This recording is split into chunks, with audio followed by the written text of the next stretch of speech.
శక్తి తైలాభిషేక ఆరాధన మార్చి 21 శనివారం. సమయం ఉదయం 8 గంటల నుండి.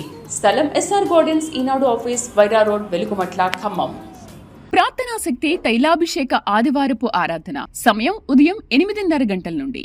స్థలం వైస్రాయ్ గార్డెన్స్, జుబ్లీ బస్టాండ్ ఎదురుగా, సికింద్రాబాద్. తాడేపల్లిగూడెం పరిసర ప్రాంత ప్రజలకు శుభవార్త. ప్రార్థనా శక్తి తైలాభిషేక ఆరాధన ప్రతి నెల మొదటి బుధవారం.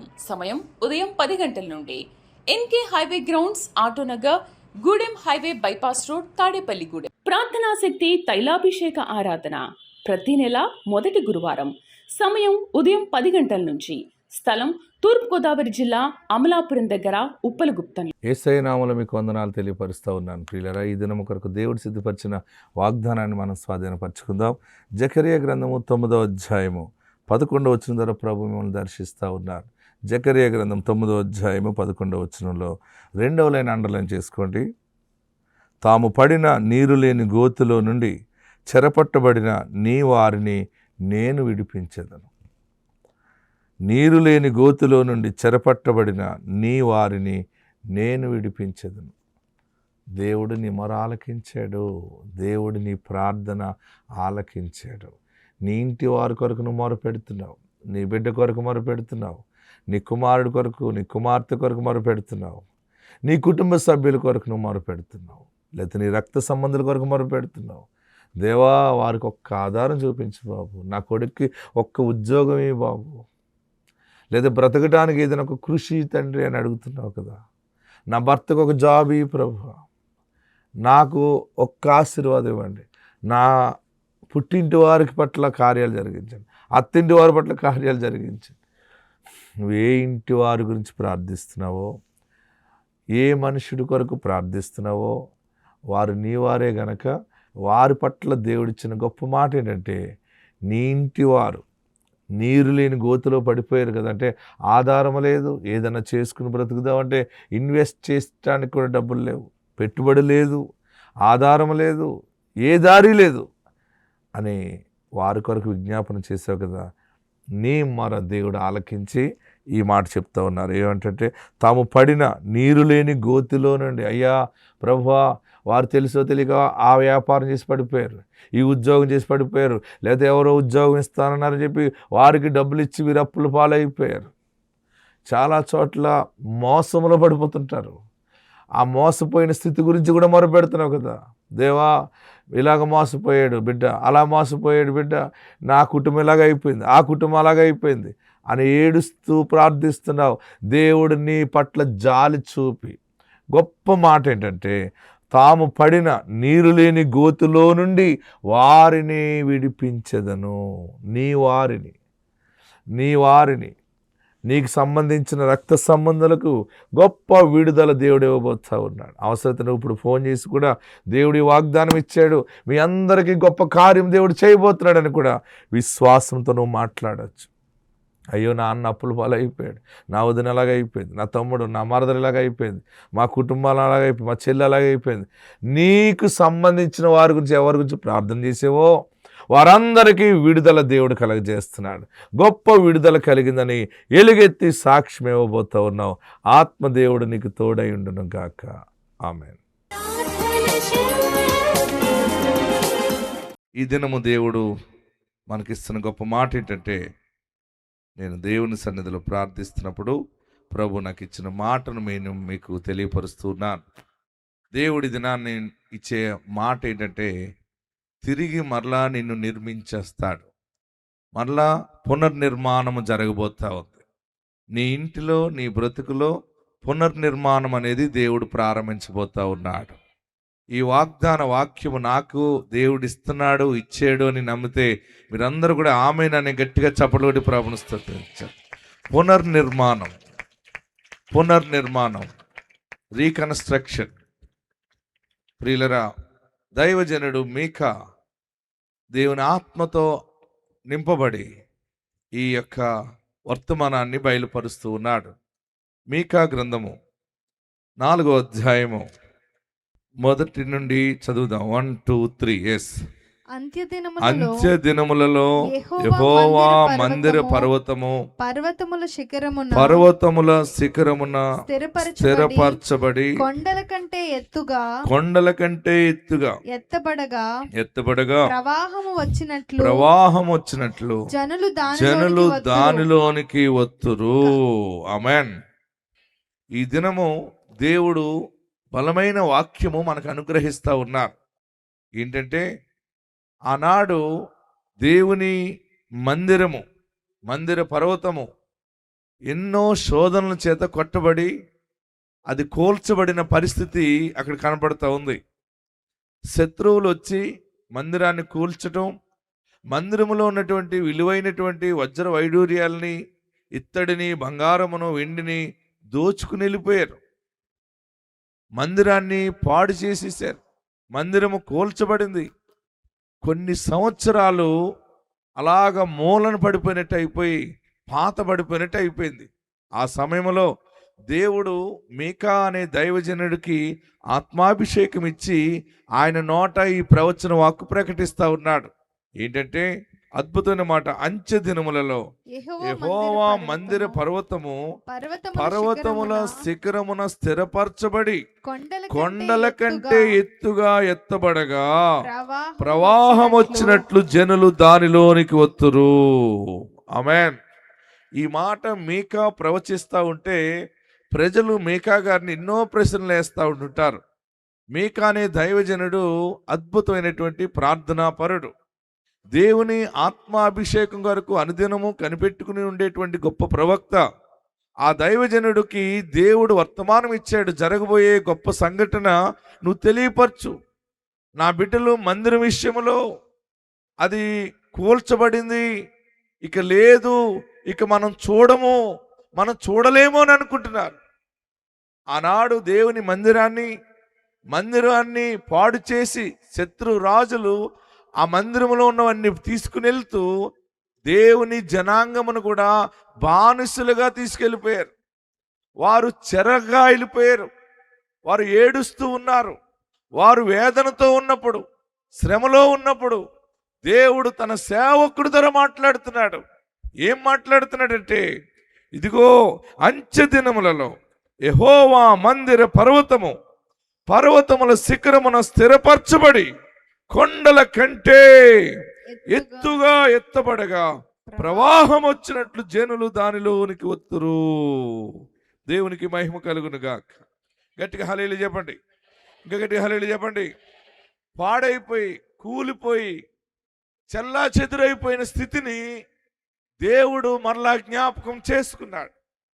అసలు ఎవరు ఊహించలేని అంత ఎత్తైనటువంటి పర్వతముల శిఖరముల పైన నా మందిర పర్వతం ఉండబోతా ఉంది. గట్టిగా హల్లెలూయా చెప్పండి. పాడైన జీవితాల్లో, పాడైనటువంటి వ్యాపారాల్లో, పాడైపోయినటువంటి స్థితిలో దేవుడు నీతో ఈ దినము ఈ వాక్యము ద్వారా మాట్లాడుతూ ఉన్నాడు. ఏంటంటే, నా బ్రతుకు ఇలాగ అయిపోయింది, మా ఇల్లు ఇలాగ అయిపోయింది, నా సేవ ఇలాగ అయిపోయింది, నా బ్రతుకు అందరికంటే అణిచివేయబడింది, ఇంక నా జీవితంలో పైకి రాలేనని అనుకుంటాం కదా. ఆనాడు ఆ మీకా ద్వారా దేవుడు మాట్లాడిన మాట ఈనాడు నీ ముందు ఈ సేవకుడు ద్వారా మాట్లాడుతూ ఉన్నాడు. అందరికంటే, అన్ని రకాల కంటే దేవుని కృప ద్వారా దేవుడు నిన్ను ఎత్తైన కొండపైన ఆయన స్థిరపరచబోతా ఉన్నాడు. నమ్మిన వారందరూ రెండు చేతులు పైకెత్తి చప్పట్లు కొట్టి కేకలు వేయండి. దేవుడు మరలా పునర్నిర్మాణం చేస్తున్నది. ఎత్తైన స్థానంలో పెట్టబోతున్నాడు. రాజవీధిలో పెట్టబోతున్నాడు. రాజవీధిలో మహాదేవుడు కనపరచబడబోతా ఉన్నాడు. ఆయన చెయ్యి విడిచిపెట్టేవాడు కాడు. హల్లెలూయా. అన్ని కొండల కంటే, పర్వతముల శిఖరముల కంటే ఈ మందిర పర్వతము బాగా ఎత్తైన ప్లేస్లో ఆయన మందిర పర్వతం ఉంటుందని చెప్పాడు ఆయన. నేను అక్కడికి వెళ్ళాను, నేను అంతా తిరిగాను. యెరూషలేము వెళ్ళినప్పుడు ఈ మందిరం దగ్గరికి నేను దర్శించడానికి వెళ్ళాను. ముమ్మారు వెళ్ళాను, 3 సార్లు వెళ్ళాను. ప్రియులారా, ఆ సీయోను కొండ ఎక్కుతూ ఉంటే నా హృదయం అసలు నేను ఇక్కడే ఉండిపోతే ఎంత బాగుంటుంది అనిపించింది నాకు. ఎటు చూసినా ఆ దైవ సన్నిధిని అనుభవిస్తూ ఉంటే, ఆ మందిరాన్ని పాడు చేసి ఆ మందిరం విషయంలో అన్యులు చాలా భయంకరముగా యుద్ధములు చేస్తూ ఉండేవారు. అక్కడ మాట ఉంది, 2వ వచనం చూడండి. కాబట్టి ఆ కాలమున అన్యజనులు అనేకులు వచ్చి సియోనులో నుండి ధర్మశాస్త్రమును, యెరూషలేములో నుండి యెహోవా వాక్కును బయలువెళ్ళును. యాకోబు దేవుని మందిరమునకు, యెహోవా పర్వతమునకు మనం వెళ్ళుదము రండి. ఆయన మార్గముల విషయమై మనకు బోధించు, మనము ఆయన త్రోవలలో నడుచుకుందామని చెప్పుకుంటారు. ఎవరు? 2వ వచనం మొదట్లో ఏమన్నాడు? ఎవరు? అన్యజనులు. ఆమేన్. యేసు అంటే తెలియని వారు, యెహోవా దేవుడు అంటే తెలియని వారు. ఎవరు గాయము చేశారో, ఎవరు నాశనము చేశారో వారిలో దేవుడు గొప్ప మార్పు కలగజేస్తా ఉన్నాడు. వారందరూ అనుకుంటున్నారట దేవుని వాక్కు వస్తుంది. వారందరూ ఎలా మారుతారని చెప్తున్నాడు దైవజనుడు. యెహోవా వాక్కు సియోనులో నుండి ధర్మశాస్త్రం వచ్చి అది బయటకు వచ్చి బోధిస్తూ ఉంటే అన్యజనులు వారిలో ఉన్నటువంటి చెడుగుపోయి మంచి మనసు వచ్చి మనం ఎలా బ్రతకాలో, మనము దేవుని మందిరానికి వెళ్తే గొప్ప బోధ మనకి దొరుకుతుంది, మనము దాని ద్వారా ప్రయాణం చేయొచ్చని అన్యజనులు మార్పు చెందుతారని మీకా ద్వారా దేవుడు మాట్లాడుతున్న మాట ఇది. దేవునికి మహిమ కలుగును గాక. అక్కడ చూస్తే పరిస్థితి అంతా కూడా డ్రై అయిపోయింది. అక్కడ కూల్చబడింది. పరిస్థితి అంతా తారుమారైపోయింది. మరలా తిరిగి ఆ స్థలాన్ని చూచే యోగ్యత లేదు అనుకున్నారు వారు. కానీ వారు నమ్మిన దేవుడు, మనం నమ్మిన దేవుడు, ఆకాశమందున్న దేవుడు, ఏది చూడలేనని అనుకుంటావో, ఏది పోయిందని అనుకుంటావో దాని దగ్గరికి తీసుకెళ్లి నిన్ను నిలబెడతాడు. మరలా నీ వెలుగు నువ్వు చూస్తావు, మరలా నీ ఆశీర్వాదం నువ్వు చూస్తావు, మరలా నీ బలమును చూస్తావు. పాడైన నీ కుటుంబం మరలా తిరిగి కట్టబడటం నువ్వు అనుభవిస్తావు. గట్టిగా హల్లెలూయా చెబుదాం. చప్పటి కొట్టి ప్రభువును స్తుతిద్దాం. దేవుడు తన సేవకుడు తన వాక్కు పంపిస్తా ఉన్నాడు. నీ వ్యాపారం ఎక్కడ కూలిపోయిందో అక్కడే దేవుడు స్థిరపరచబోతా ఉన్నాడు. ఎక్కడ ఏ సమాజం ఎదుట నీ కుటుంబం పాడైపోయిందో ఆ కుటుంబాల మధ్య అన్ని కొండల శిఖరాల పైన ఎత్తైన కోటగా నిన్ను ఆయన కట్టబోతా ఉన్నాడు. నిన్ను మరలా నిలబెట్టబోతున్నాడు. ఆయన నిన్ను విడిచిపెట్టేవాడు కాదు. ఎవరైనా మర్చిపోతారు. కొన్ని సమయాల్లో సమయం వస్తే తల్లి కూడా మర్చిపోతుంది. ఛీ అంటది కూడా. నేను తండ్రి కూడా భరించలేకపోయిన సమయంలో నువ్వు నా బిడ్డవు కాదనుకుంటానట, నా కొడుకువే కాదనుకుంటానట. కానీ యేసయ్య అసలు ఆ మాట కూడా అనడు. అంత గొప్ప ప్రేమామయుడు నీకు తండ్రిగా ఉన్నాడు. అంత గొప్ప ప్రేమామయుడు నీకు తల్లి ప్రేమను చూపిస్తాడు. ఆయన మరలా నీ జీవితాన్ని తిరిగి కడతాడు. మన కుటుంబ సాక్ష్యాలు, ప్రార్థనా శక్తిలో మన సాక్ష్యాలన్నీ వింటూ ఉంటుంటే పోయిన పంట తిరిగి రావటం, పోయిన ఇల్లు తిరిగి రావటం, పోయిన స్థలాలు మళ్ళీ రావటం, ఎవరో కబ్జా చేసి మళ్ళీ వారు మార్పు చెంది ఇచ్చేయటం, ఇవన్నీ ఎందుకు జరుగుతున్నాయంటే దేవుని వాక్యము మన మధ్య నెరవేరబోతా ఉంది. ఆయన మనతో ఉన్నాడు. ఈ చివరి దినాల్లో అంచుకాలం ఇది. ఎటు చూసిన యుద్ధాలు, ఎటు చూసిన ఘోరమైన పరిస్థితులు. మనం ఎలాగుంటామో ఎన్నాళ్ళు ఉంటామో మనకు తెలియదు. ఏ సమయంలో కడబోరధ్వని మ్రోగుతుందో మనకు తెలియదు. ఈ చివరి దినాల్లో నీవు పడిపోయాను, నా బ్రతుకులా కాలిపోయింది, నా జీవితం ఒంటరి అయిపోయాను అని ఏడుస్తున్నావేమో. దేవుడు మరలా నీ జీవితాన్ని పునర్నిర్మాణం చేయటం మొదలుపెట్టాడు. ఎక్కడ నిర్మిస్తున్నాడో తెలుసా? అన్ని పర్వతాల శిఖరముల కంటే, మొదటి వచనం చదవండి, మీకా గ్రంథం 4వ అధ్యాయం 4వ వచనం, మొదటి వచనం. అంత్య అంత్య దినములలో యెహోవా మందిర పర్వతము యెహోవా మందిర పర్వతము పర్వతముల శిఖరమున అందరూ అండర్లైన్ చేసుకోండి, పర్వతముల శిఖరమున స్థిరపరచబడి ఆమేన్, పర్వతముల శిఖరమున స్థిరపరచబడి కొండల కంటే ఎత్తుగా కొండల కంటే ఎత్తుగా ఎత్తబడగా నా బిడ్డ బ్రతికిలాగా అయిపోయింది. అందరూ బాగానే కాపురం చేసుకుంటున్నారు, నా బిడ్డ ఇలాగ అయిపోయింది. అందరికీ పిల్లలు పుట్టారు, నా బిడ్డకి ఇలాగ అయిపోయింది. ఒక పిల్ల లేదు, ఒక బిడ్డ, ఒక పిల్లకాయ లేడు. ఇదేంటి? అందరికీ పెళ్ళిళ్ళు అయిపోయినాయి, నా కొడుకే పెళ్లి చేయలేకపోయారు. అందరూ ఇల్లు కట్టేసుకున్నారు, నాకే ఇలాగ అయిపోయింది. ఎవరి ఇల్లు ఓపెనింగ్ పిలిచినా గుండెల్లో రాయి అయిపోతుంది. వెళ్తున్నానే కానీ మాకెప్పుడు కట్టుకుంటాం? పోలు ఇంతలా కట్టకపోయినా ఓ 2 గదులు కట్టుకోగలనా? ఒక్క గదన్నా కట్టగలనా? ఇలాగా అనుకుంటున్న నీతోనే దేవుడు మాట్లాడుతున్నాడు. అన్ని కొండల కంటే, అందరు చదవండి, పర్వతముల శిఖరమున స్థిరపరచబడి కొండల కంటే ఎత్తుగా. అందరూ 2 చేతులు పైకెత్తి నాతో చెప్పాలి, స్ట్రైట్ గా 2 చేతులు పైకెత్తండి.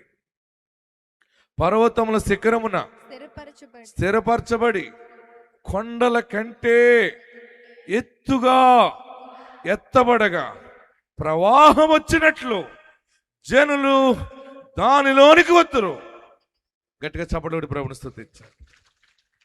ఇది యెరూషలేము మందిరము గురించి దేవుడిస్తున్న అక్కడ మాట. అది మందిరము కూలిపోయింది, పాడైపోయింది, అయిపోయింది, ఇంకెవరు వెళ్ళరు అక్కడికి అని అనుకున్నటువంటి ఆ రోజులలో దేవుడు తన దాసుడు మీకాను నిలబెట్టి, లేదు లేదు మరలా మందిరం కట్టబడుతుంది, ప్రజలకి విశ్వాసము పోదు, మళ్ళీ ప్రజలు ఎలాగొస్తారంటే ప్రవాహము, నీటి ప్రవాహం వచ్చినట్లుగా. ఏది? అందరు చెప్పాలి. మనకు మొన్న మధ్య వచ్చేసింది కదా నీటి ప్రవాహం, రోడ్లన్నీ మునిగిపోయినాయి, కార్లు మునిగిపోయినాయి, మొత్తం అంతా నీరు ప్రవాహం ఎలా వచ్చేసింది. మొన్న కేరళలో వచ్చేసింది. మనకి అన్ని చోట్ల ఒక రకమైన ముంపు వస్తుంది చూసారా, దానికి ఎవడు ఆపలేడు. ప్రియులరా, నీరు ఎవరు కంట్రోల్ చేయకుండా అయిపోతుంది. మన విజయవాడ కాలువ పొంగిపోయింది, ఇడిపోయి అదంతా పక్కంతా మునిగిపోయింది. మనం ఏం చేసామంటే చాలామందికి ఆహార పదార్థాలు పంపించా, లారీలో పెట్టి నీళ్లు, వాటర్ కేసులు పంపించాను. మీరందరూ ఇచ్చిన కానుకలు పెట్టి వారికి పాల ప్యాకెట్లు, ఇళ్లలోకి నీరు వచ్చేసింది. ఇందులోకి ఇళ్లలోకి నీరు వచ్చేసింది. వారి బెడ్లు తడిసిపోయినాయి, బీరువాళ్ళు తడిసిపోయినాయి, మునిగిపోయినాయి. అందరూ ఇళ్లలోంచి బయటకు రాలేక ఇల్లు పైకప్పులు స్లాబుల మీద ఉన్నారు. నేనేం చేశానంటే ఒక టీముని, బలమైన టీముని తయారు చేసి వారికి మంచి పులిహార ప్యాకెట్లు, టీ పౌడరు, పాలు వారికి అడిగాను. ముందు మనుషులను పంపించా, వారికి ఏం అవసరం అడగండి అంటే ఇంటి నిండా నీరుంది కానీ తాగే నీళ్ళు లేవని ఏడ్చారు వాళ్ళందరూ. అప్పుడు వారికి వాటర్ బాటిల్స్ కేసులు, ఒక్కొక్క ఇంటికి ఒక్కొక్క కేసు కావాలి ఒక్కొక్కరికి అని చెప్పి ఒక పెద్ద లారీ సరుకు పెద్దగా పంపించి ఓ 15-20 మంది మనుషులు యవనస్తుల్ని నీటిలో దిగి ఇవన్నీ పట్టుకెళ్ళారు. మరలా నేను పండుకున్నప్పుడు నాకు సేవకులు గుర్తొచ్చారు. అయ్యో, వీళ్ళందరూ మునిగిపోయి విశ్వాసులు, ఊర్లో ప్రజలు, వారికి బ్రతుకు తెరువు లేదు, వారందరూ ఇచ్చే కానుకల మీద బ్రతికే పాస్టర్ల సేవకుల పరిస్థితి ఏంటి అని ఆలోచించి మరలా అసలు ఆ మునిగిపోయిన ప్రాంతంలో ఎంతమంది పాస్టర్లు ఉంటారు నాకు లిస్ట్ అవుట్ చేయండి అన్నాను. ఏమన్నా తక్కువ మంది ఉంటారేమో, కొంచెం ఎక్కువ సపోర్ట్ చేద్దామని. చివరికి 15 మందో పాస్టర్లు లిస్ట్ పట్టుకొచ్చారు.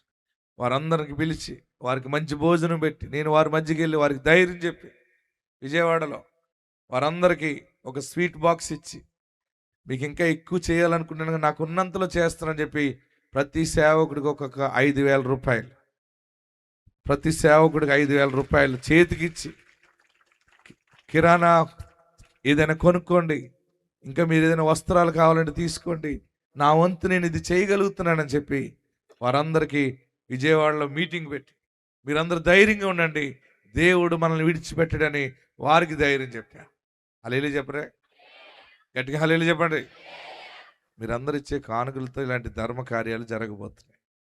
ప్రియులరా, ఏదేమైనా మరలా పునర్నిర్మాణం దేవుడు చేయబోతున్నాడు. దేవుని కార్యములు గొప్పవి.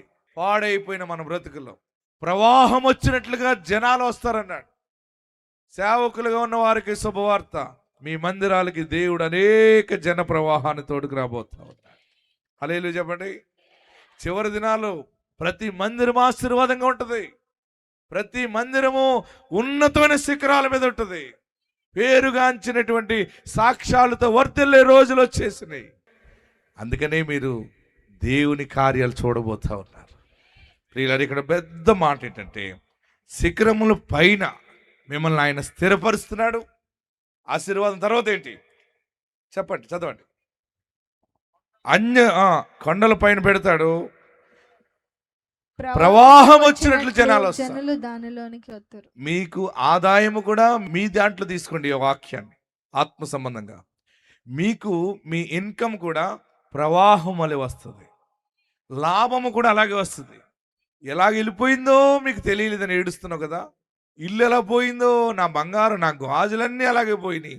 మెడలో తాడు కూడా పోయింది, కాలు చుట్లు కూడా పోటి, చివరికి దీన స్థితిలో ఉన్నాను ఏడుస్తున్నావేమో.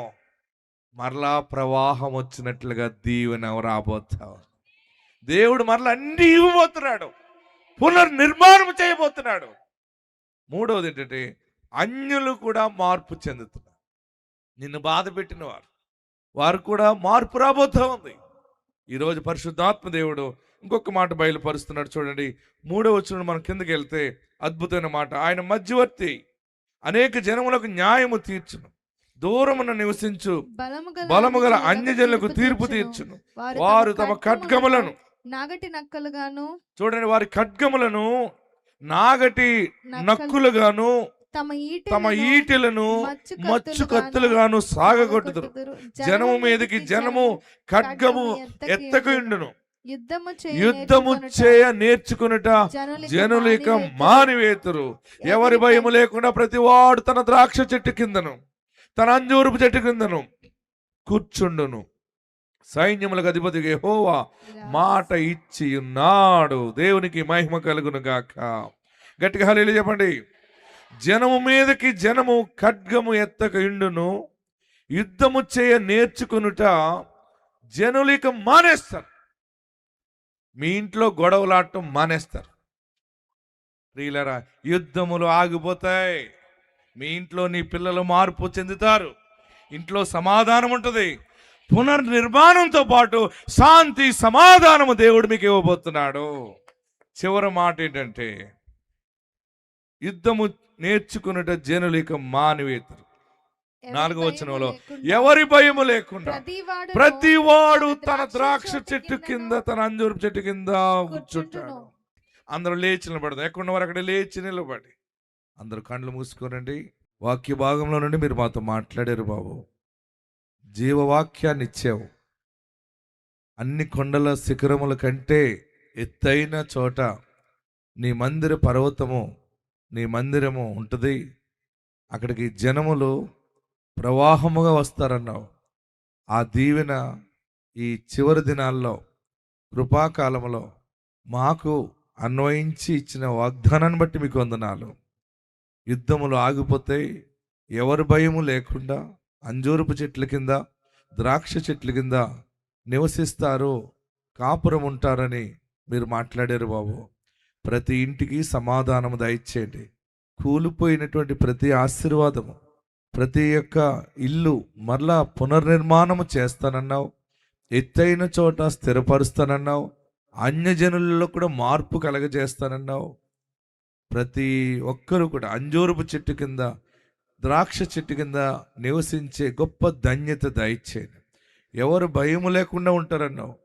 ప్రతి ఇంటిలో ఒక భయము, ఏదో ఒక భయము, సమస్యలనే భయము, రోగం అనే భయము, ఏమైపోతామో, ఏం జరుగుతుందో, ఎలా బ్రతుకుతాం, ఎలా కడతాం, ఎలా కొనసాగుతుంది అనే భయము ఈ రోజు నుండి ఉండదు అని సెలవిచ్చావు. నీ దైవాశీర్వాదం బిడ్డలకు దయచేయండి. ప్రతి ఒక్కరికి నీ రక్షణ భాగ్యము దయచేయండి. శుభకార్యములు తలపెట్టండి. దీవెనలను దయచేయండి. ప్రార్థిస్తున్నాం. బ్రతుకు తెరువు కొరకు, చదువుల కొరకు, విదేశాలు వెళ్ళాలనుకున్న వారికి మార్గమును సరళం చేయండి. నీ దీవెనలు దయచేయండి. ఈ సమయంలో ప్రభువా, నీ దాసును మొరపెడుతున్నాను. ఎవరైతే చేతబడి శక్తుల చేత, దైవ శక్తుల చేత పీడించబడుతున్నారో యేసు నామములో విడుదల ప్రకటిస్తూ ఉన్నాం. కృప దయచేయండి. నీ దీవెన దయచేయండి. ప్రతి ఇంటిలో నీ వెలుగు దయచేయండి. ప్రభువా, నీకు వందనాలు. ఆత్మకార్యాలు జరిగించండి. యవ్వన కాలంలో భర్తను కోల్పోయి, భార్యను కోల్పోయి, చిన్న వయసులో తల్లిదండ్రులు కోల్పోయిన వారు ఉన్నారు. వారికి నీ సంరక్షణ, నీ ఆదరణ దయచేయండి. ప్రభువా, నీకు వందనాలు. చెప్పలేని సమస్యలతో కుమిలిపోతున్న వారు ఉన్నారు. వారికి ఆదరణ దయచేయండి. యేసు నామములో అడుగుచున్నాము తండ్రి. ఆమేన్.